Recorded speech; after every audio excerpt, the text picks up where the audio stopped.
Hi all, അസ്സലാമലൈക്കും. Welcome back to Silnas kitchen. ഇന്നത്തെ recipe നല്ലൊരു വെറൈറ്റി ടേസ്റ്റി ആയിട്ടുള്ള ഒരു അടിപൊളി ഈവനിങ് സ്നാക്സിന്റെ റെസിപ്പിയാണ്. കുട്ടികൾക്കും വലിയവർക്കും ഒരുപോലെ ഇഷ്ടാവുന്ന നല്ല കിടിലൻ ടേസ്റ്റി ആയിട്ടുള്ള ഒരു അടിപൊളി പലഹാരത്തിന്റെ റെസിപ്പിയാണ്.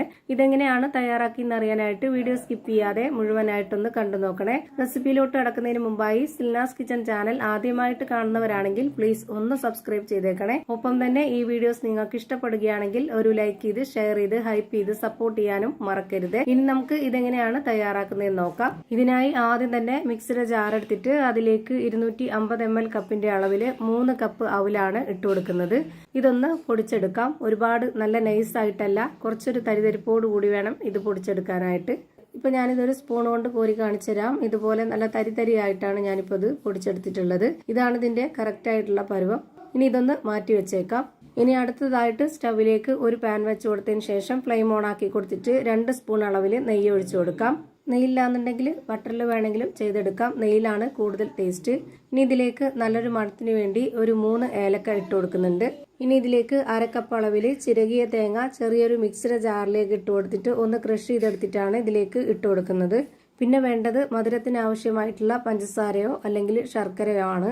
ഞാനിവിടെ പൊടിച്ചെടുത്ത ശർക്കരയാണ് ചേർത്ത് കൊടുക്കുന്നത്. 250 ml കപ്പിന്റെ അളവിൽ 1/4 കപ്പ് ഇട്ട് കൊടുക്കുന്നുണ്ട്. മധുരം ഓരോരുത്തർക്കും വേണ്ടതിനനുസരിച്ച് കൂട്ടിയും കുറച്ചൊക്കെ ചേർത്ത് കൊടുക്കാം. ഇനി ഇതിലേക്ക് പാൽപ്പൊടിയാണ് ഇട്ട് കൊടുക്കുന്നത്. മെഷർമെന്റ് കപ്പിന്റെ 1/4 കപ്പ് അളവിൽ ഒരു പകുതിയോളം ഇട്ട് കൊടുത്തിട്ടുണ്ട്. ഇനി ഇതിലേക്ക് പൊടിച്ചു വെച്ചിരുന്ന ആ ഒരു അവല് ഇട്ട് കൊടുക്കാം. മുഴുവനായിട്ട് ഇട്ട് കൊടുക്കുന്നുണ്ട്. ഇനി നമുക്ക് ഫ്ലെയിം കൂട്ടി വെച്ചതിന് ശേഷം ഇത് നല്ല പോലെ ഒന്ന് ഇളക്കി യോജിപ്പിച്ചു കൊടുക്കാം. അപ്പോൾ ഈ ഒരു ശർക്കര ഉരുകി വരുന്തോറും ഈ ഒരു അവലുമായിട്ട് നന്നായിട്ട് മിക്സ് ചെയ്ത് കിട്ടും. ഒപ്പം ഈ ഒരു തേങ്ങയും അവലും ശർക്കരയൊക്കെ നല്ലപോലെ ഈ ഒരു നെയ്യിലൊന്ന് ചൂടായിട്ട് കിട്ടുമ്പോൾ ഒരു പ്രത്യേക ടേസ്റ്റ് ആണ്. ഇപ്പോൾ ദാ ശർക്കരയൊക്കെ അലിഞ്ഞ് ഈ ഒരു അവലൊക്കെ ഇതുപോലെ നന്നായിട്ടൊന്ന് വെന്ത് വരുന്ന ടൈം വരേക്കും ഇതുപോലെ ഇളക്കി യോജിപ്പിച്ച് കൊടുക്കാം. 1-2 മിനിറ്റ് മതി, അതിൽ കൂടുതൽ വേണ്ട. ഇനി അടുത്തതായിട്ട് ഒരു പാത്രത്തിലേക്ക് 250 ml കപ്പിന്റെ അളവിൽ 2 കപ്പ് മൈദയാണ് ഇട്ട് കൊടുക്കുന്നത്. ഗോതമ്പ് മാവിൽ ചെയ്തെടുത്താൽ മതി എന്നുള്ളവർക്ക് അങ്ങനെയും ചെയ്തെടുക്കാം. ഇനി ഈ മാവൊന്ന് നല്ല സോഫ്റ്റ് ആയിട്ട് കിട്ടാൻ വേണ്ടി ഇതിലേക്ക് ഒരു നുള്ളു സോഡാപ്പൊടി ഇട്ട് കൊടുക്കുന്നുണ്ട്. ഇനി ഇതിലേക്ക് ആവശ്യത്തിനുള്ള ഉപ്പിട്ട് കൊടുക്കാം. ഇനി ഇതൊന്ന് കലക്കി എടുക്കണം. അതിനുവേണ്ടി ഇതിലേക്ക് 250 ml കപ്പിന്റെ അളവിൽ 2 കപ്പ് വെള്ളം ഒഴിച്ചു കൊടുത്തിട്ട് ഇതുപോലെ ഒരു വിസ്ക് വെച്ചിട്ട് നന്നായിട്ട് ഇളക്കി കൊടുക്കുന്നുണ്ട്. ഇതുപോലെ ഒരു വിസ്ക് വെച്ചിട്ടാണെന്നുണ്ടെങ്കിൽ ഒട്ടും തന്നെ കട്ടകളൊന്നും ഇല്ലാതെ നല്ല നൈസായിട്ട് റെഡിയായി കിട്ടും. അതുപോലെ ഇതിലേക്ക് ഒഴിച്ചു കൊടുത്തിട്ടുള്ള ആ ഒരു വെള്ളം കറക്റ്റ് ആണ്. ഇനി ഇതിലേക്ക് വേറെ വെള്ളമൊന്നും വേണ്ട.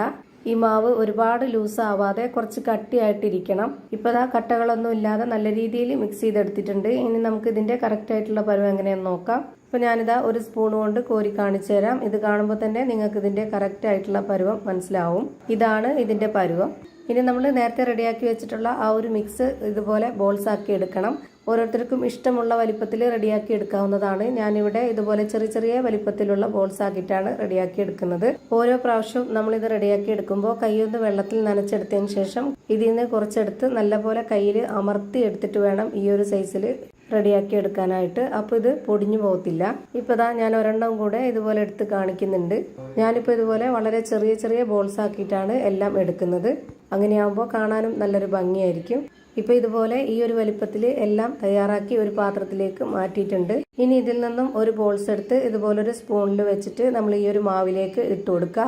എന്നിട്ട് ഇതിൽ നിന്ന് കോരി നമ്മൾ നേരെ എണ്ണയിലേക്ക് ഇട്ട് കൊടുത്ത് ഫ്രൈ ചെയ്തെടുക്കുകയാണ് ചെയ്യുന്നത്. ഇതേപോലെ തന്നെ എല്ലാം ഈ ഒരു മാവിലേക്ക് ഇട്ടിട്ട് നേരെ എണ്ണയിലേക്ക് ഇട്ട് കൊടുത്ത് ഫ്രൈ ചെയ്തെടുക്കാവുന്നതാണ്.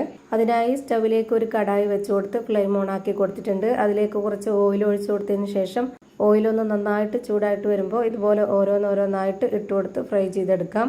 ഭയങ്കര സിമ്പിളാണ്. പെട്ടെന്ന് തയ്യാറാക്കി എടുക്കാം. എണ്ണ നല്ലപോലെ ചൂടായതിനു ശേഷം ഒന്ന് മീഡിയം ഫ്ലെയിമിൽ ഇട്ട് കൊടുത്തിട്ട് വേണം ഇതുപോലെ ഇട്ട് കൊടുക്കാനായിട്ട്. ആദ്യം ഇട്ട് കൊടുത്തത് ഓരോ ഭാഗമായിട്ട് വെന്ത് കിട്ടിയിട്ടുണ്ട്. അതൊന്ന് തിരിച്ചിട്ട് കൊടുക്കാം. അങ്ങനെ ഓരോന്ന് വേവുന്നതിനനുസരിച്ച് തിരിച്ചു മറിച്ചൊക്കെ ഇട്ട് കൊടുത്തിട്ട് ഇത് നല്ലപോലെ വേവിച്ചെടുക്കണം. നല്ല സിമ്പിളാണ്. അതുപോലെ തന്നെ കഴിക്കാനും നല്ല ടേസ്റ്റിയാണ്. ഇത് നല്ല സോഫ്റ്റ് ആയിട്ടുള്ള ഒരു അടിപൊളി മാവുമാണ്.